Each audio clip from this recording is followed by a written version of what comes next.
곱기만 한 것과 한을 넘어서는 믿음, 곱기만 한 것과 한을 넘어서는 믿음이라는 제목으로 하나님 말씀 증거하도록 하겠습니다.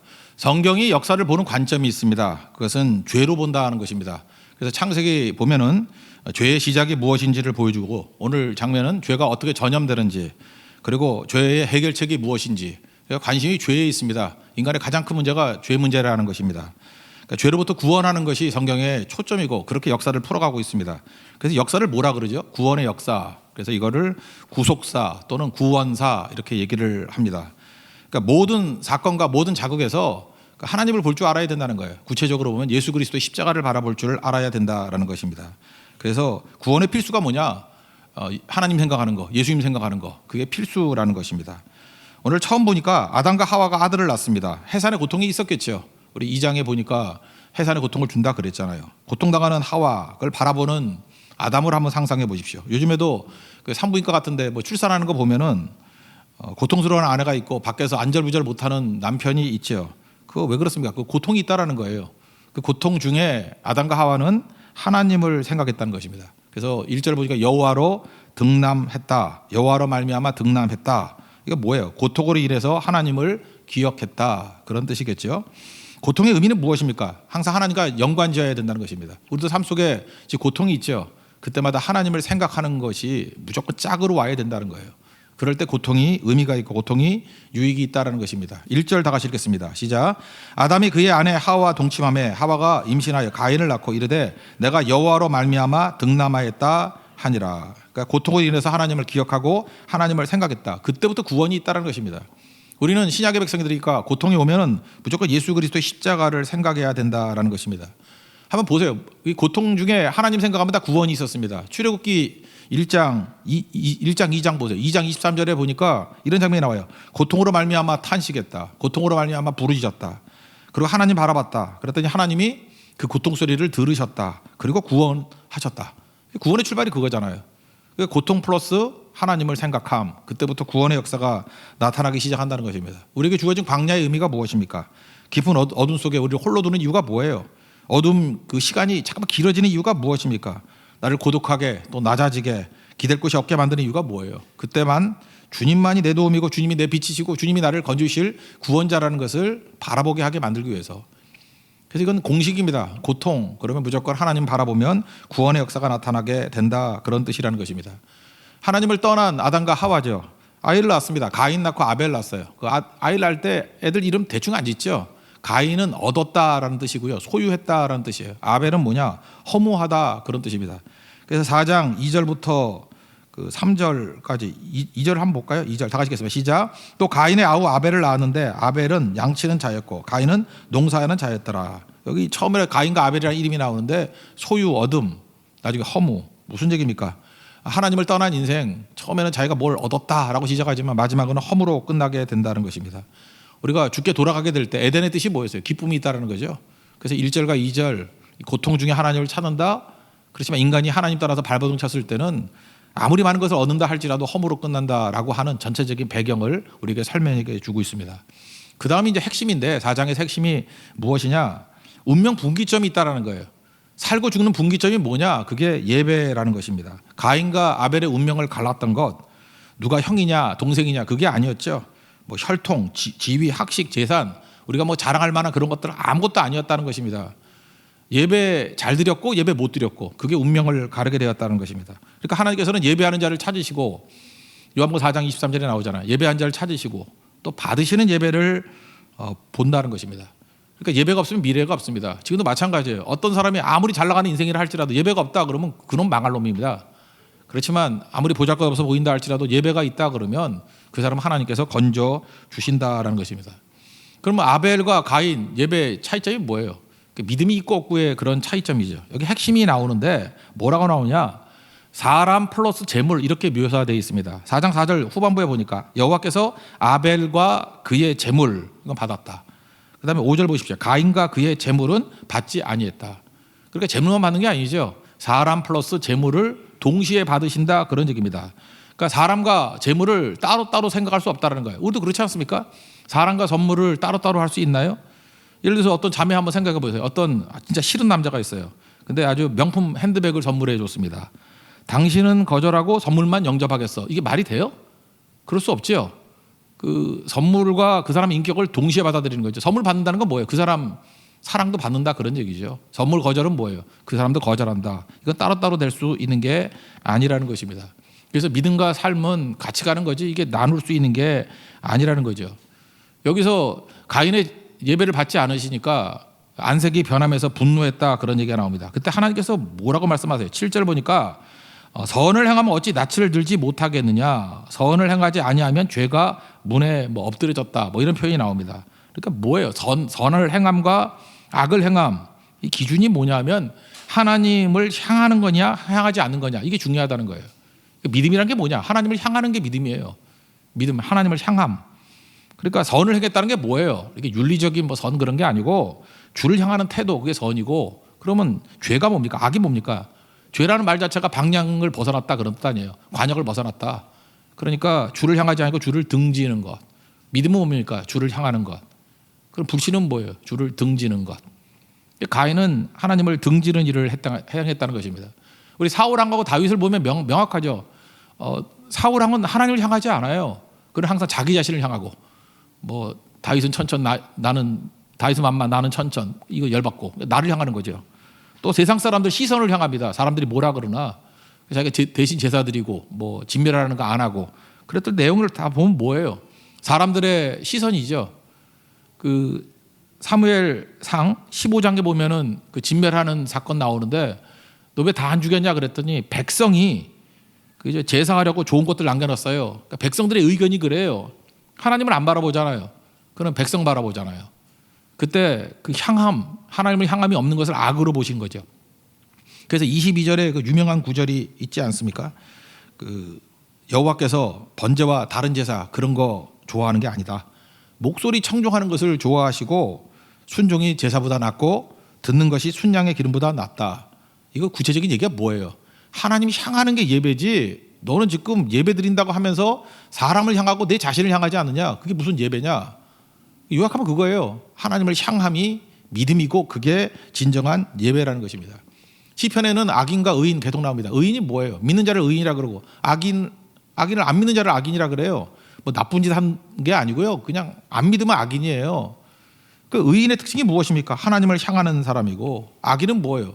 하나님을 등지는 사람이죠. 그래서 향함과 등짐 지금도 마찬가지예요. 여러분들 하나님을 등지고 예배 등진다 그러면 그놈은 악인이에요. 그거 가인이고 망할 놈이에요. 근데 하나님을 향한다 그러면 그게 아벨이고 그게 예배자고 그게 믿음이라는 것입니다. 그러니까 하나님을 향한다는 게 뭐예요? 그게 예배인데 예배는 뭐죠? 올인 하는 거예요. 요즘 말하면 올인이 맞죠. 주를 향한다. 다 쏟아붓는 거죠. 예배의 실패.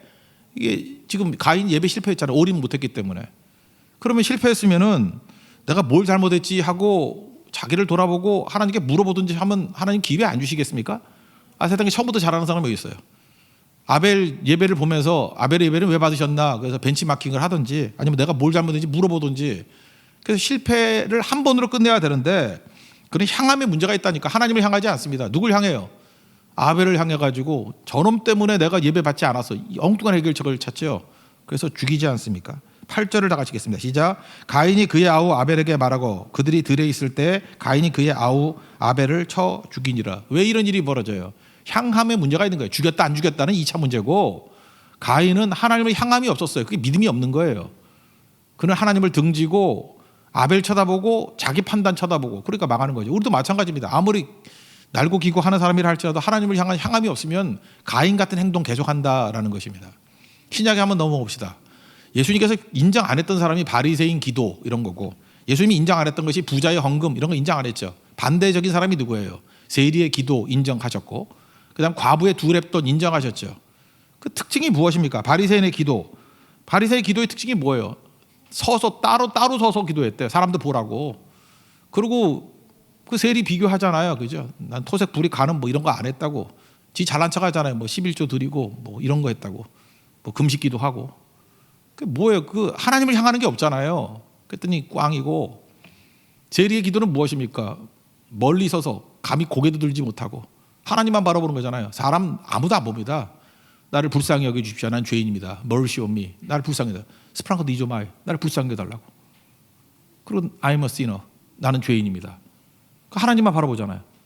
불쌍히 여겨달라, 죄인입니다. 이거 하나님 왜 뭐 사람한테 하는 얘기예요? 하나님 바라보는 거죠. 그 기도 진짜라는 거예요. 이게 예배라는 거예요. 향함, 주를 향함. 과부도 마찬가지죠. 부자들은 사람들 있을까 봐 소리 내면서 다 보는 데서 하잖아요. 근데 아무도 없을 때 숨어서 두 랩돈 드렸는데 그게 생활비 전부를 드렸다면서요. 그게 무슨 얘기입니까? 하나님 앞에서 주를 향함. 우리가 잊지 말아야 됩니다. 주를 향하는 것, 주만을 향하는 것, 그게 예배고 그게 진짜 믿음이라는 거예요. 그거 아니면 예배를 할지라도 하나님 받지 않으신다, 그런 얘기입니다. 그러므로 예배는 쇼가 아니에요. 사람 보자고 하는 거 아닙니다. 행사도 아니고 세리머니도 아니고. 지금 왜 예배가 변질돼 버렸습니까? 하나님이 향하는 게 아니라 사람의 시선을 의식하고 사람을 향하니까 뻐기고 자랑하려고 그러니까 예배가 안 되는 거죠. 예배는 오직 하나님을 향하는 거예요. 이 향함이 사라진 거여서 이건 다 가짜라는 것입니다. 향함이 있을 때는 아무리 넘어지고 깨졌다 할지라도 힘이 생기는데 향함이 사라져버리면 하나님을 등지는 거죠. 두려움이 생깁니다. 두려움. 그리고 나를 죽일까 봐 걱정하고 그러잖아요. 14절 한번 보십시오. 시작. 주께서 오늘 이 지면에서 나를 쫓아내시온즉 내가 주의 낯을 배웁지 못하리니 내가 땅에서 피하며 유리하는 자가 될지라 물은 나를 만나는 자마다 나를 죽이겠나이다. 이게 거의 공황장애 아닙니까? 죽이겠다는 사람도 없는데 나를 죽일 것 같다라는 불안의식, 죽일까 봐 염려 걱정하고 평안도 없고 소망도 없고 사랑도 없고 이러고 살아가잖아요. 이게 하나님 등진 사람의 모습이라는 것입니다. 그래서 어디로 가요? 에덴 동쪽으로 가버렸습니다. 그리고 그 땅 이름이 놋 땅에 놋. 놋이라는 이름이 뭐예요? 유리하다. 나눠줘 보세요. 유리라고 돼 있죠. 유리 방황하다. 그러니까 여호와께 돌아가자 이게 돼야 되는데 여호와께 돌아서자가 됐어요. 돌아가자인데 돌아서자. 그러니까 등지는 거죠. 등지는 거니까 에덴이 기쁨이었는데 놋 땅은 뭐예요? 유리 방황.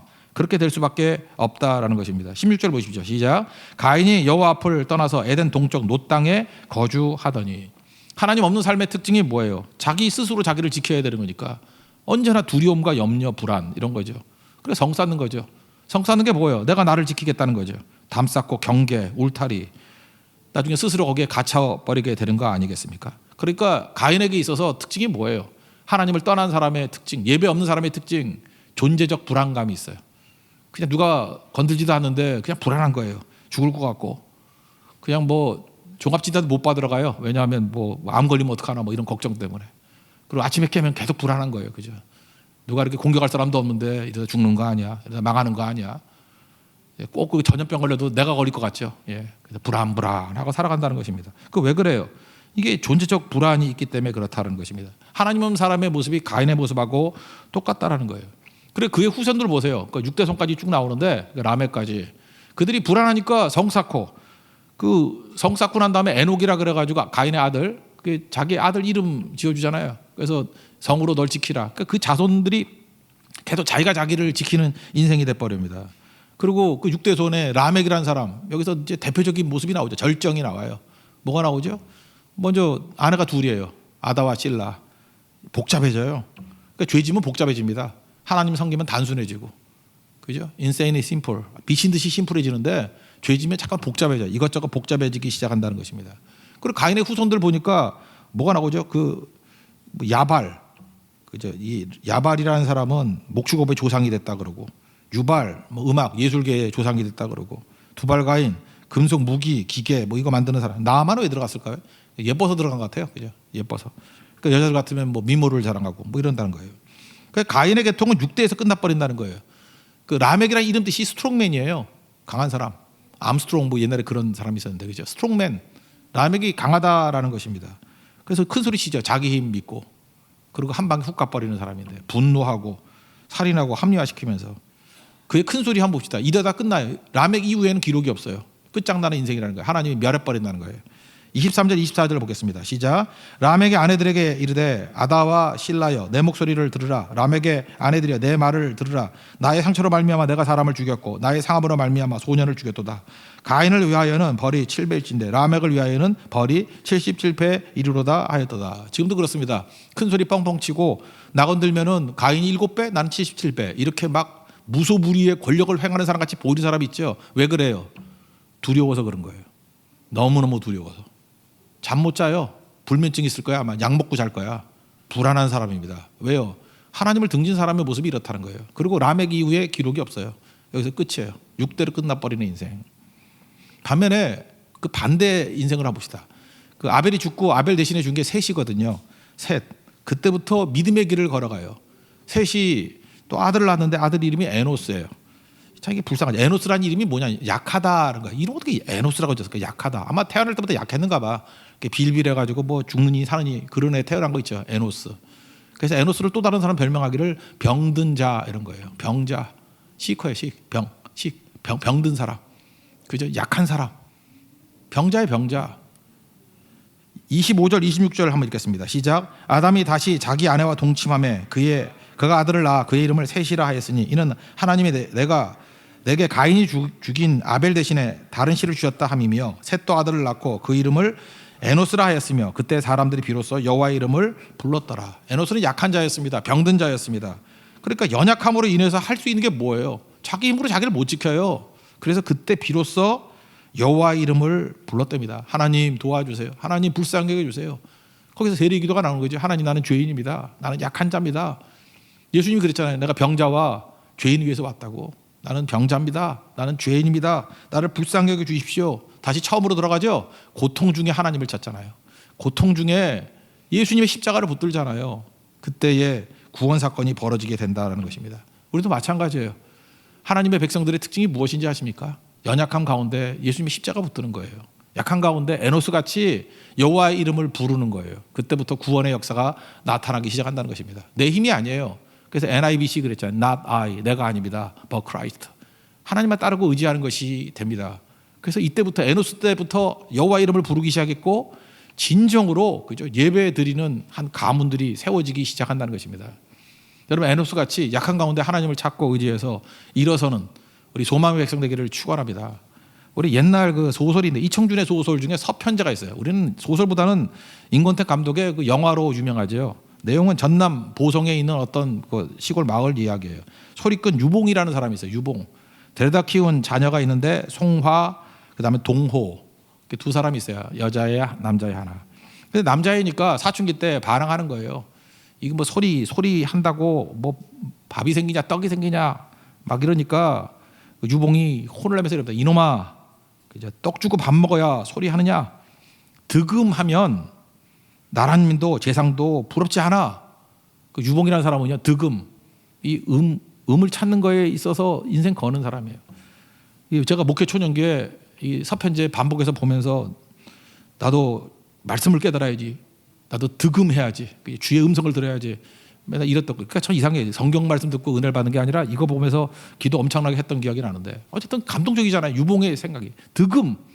득음만 하면 나란히 재상 다 소용없다라는 거예요. 그죠? 득음이 중요한 거지. 득음에 미쳐 사는 사람이에요. 송아가 이렇게 창하다가 기력이 없으니까 남의 집 돈이 없잖아요. 가난하니까 남의 집 다 훔쳐 먹어요. 그래서 훔쳐 먹인다고. 자기가 먹는 것도 아니고 송아를 먹여요. 너무 기력이 없으니까. 그러다가 주인에게 들켜가지고 힘껏 두겨 맞습니다. 두겨 맞고 난 다음에 돌아가니까 또 씩 웃으면서 뭐라 그러는지 알아요? 너 그놈 소리 들었지? 그놈 소리 들었지? 춘향전 옥에서 나오는 소리가 그 소리야. 그런다고요. 그죠? 열받아가지고 막 소리칠 때 이게 득음했는가 봐. 그 사람도 막 터져가지고 욕을 막 해야 되잖아요. 바로 그거야. 옥에서 그런 소리가 나와야 돼. 그는 우리는 오직 예수지만 그는 오직 득음이에요. 오직 예수, 오직 득음. 되게 유사하지 않습니까? 요약하면 이 유봉이 얘기하는 소리의 3단계가 나와요. 정리하면 1단계 가듬어서 아름답게 내는 소리. 지금도 그래요. 이렇게 벌벌벌 떨면서 노래 예쁘게 하려고 하는 애들이 있죠. 그게 1단계예요. 그때 유봉이 뭐라 그러는지 알아요? 송아한테 곱기만 하면 뭐하냐. 한이 서려서 폐부를 찌르는 소리가 나와야지. 너 그따위로 노래 부르면 창호지 한 장도 못 찔러. 그렇게 얘기합니다. 그러니까 한이 있어야 된다는 거죠. 그래서 2단계가 뭐냐면 한이 맺힌 소리가 나와야 된다는 거예요. 그래서 안타까운 일이지만 송아의 눈을 일부러 멀게 하죠. 눈먼 여인. 맹인이 돼버려요. 송아가. 이제는 고운 소리가 안 나옵니다. 한이 맺힌 소리가 이제부터 나오기 시작해요. 송아의 소리, 송아 자체가 소리가 돼요.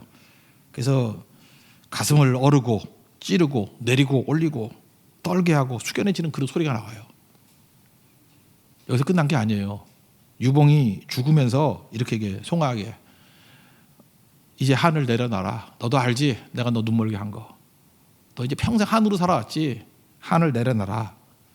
하늘 넘어서면 동편제도 없고 서편제도 없고 득음의 세계만 남느니라.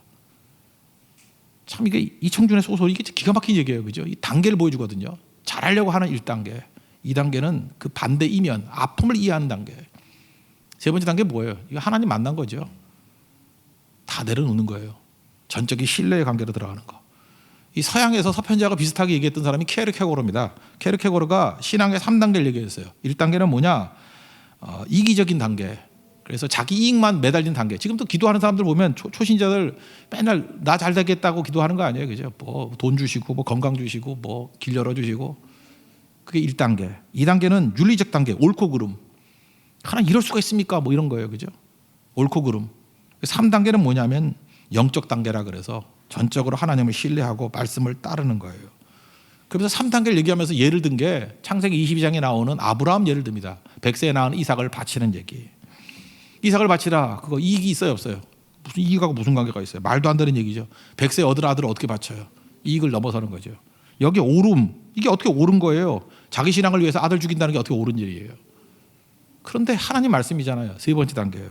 그냥 순종하잖아요. 이건 뭐예요? 이해, 납득, 공감 안 돼요. 전적으로 하나님을 신뢰하는 거예요. 이게 바로 뭐죠? 한을 넘어선 신앙이에요. 인간의 한계를 넘어선 신앙이에요.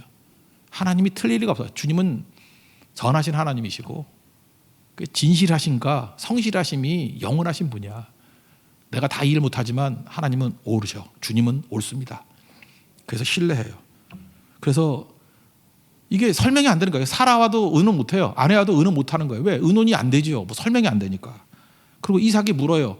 아버지, 이 나무는 있는데 땔감이 있는데 재물이 없네. 어린 양 어디 있어요? 그럴 때 차마 말을 못하니까 뭐라 그래요? 하나님 신뢰하는 말이죠. 여호와 하나님께서 준비하셨어. 여호와 이래. 이건 대답이 아니죠.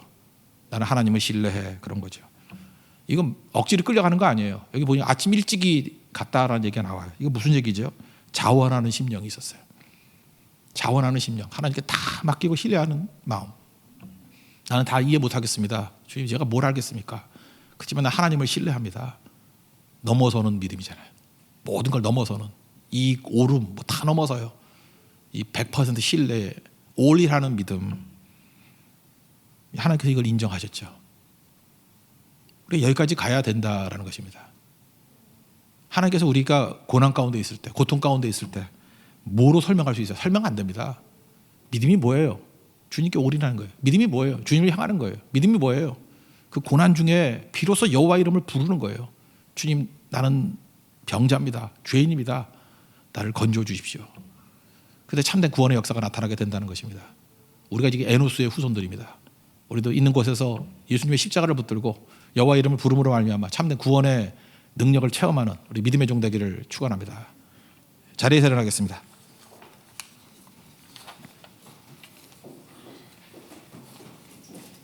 나의 한숨을 바꾸셨네 찬양했습니다. 고달픈 삶에